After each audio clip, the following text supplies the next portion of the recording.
Sergeant Miller stepped out of the damaged drop pod, assessing the desolate landscape. The sun beat down on the sand dunes, making every rock and crevice stand out. Miller's eyes narrowed as he scanned the terrain, his mind racing with possibilities. He had 7 clicks to go before reaching drop pod 1, and every minute counted. The silence was oppressive, broken only by his breathing and the creaking of his armor. He took a deep breath, his hand instinctively drifting towards the grip of his laser machine gun. Suddenly, a chorus of high-pitched chirps and screeches echoed across the desert, and Miller's head snapped up.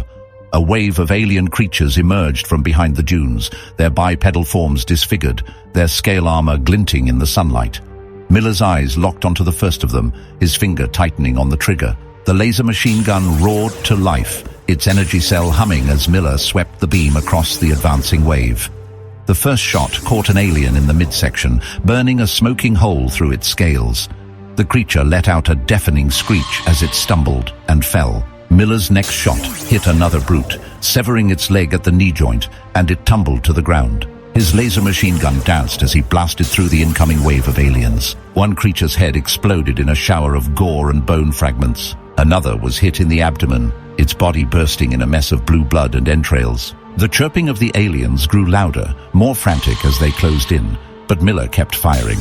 He burned holes through the approaching swarm, tearing through their bodies with a relentless barrage. The air was filled with the acrid smell of burning flesh and the sound of screams. As the last alien fell, the laser machine gun died, its energy cell depleted. He ejected the spent cell, slapping a new one into place with a practiced motion. The machine gun hummed back to life. Miller took a deep breath, his chest heaving with exertion. He surveyed the carnage, the scorched bodies of the aliens, the scorched sand. He nodded, a cold glint in his eye.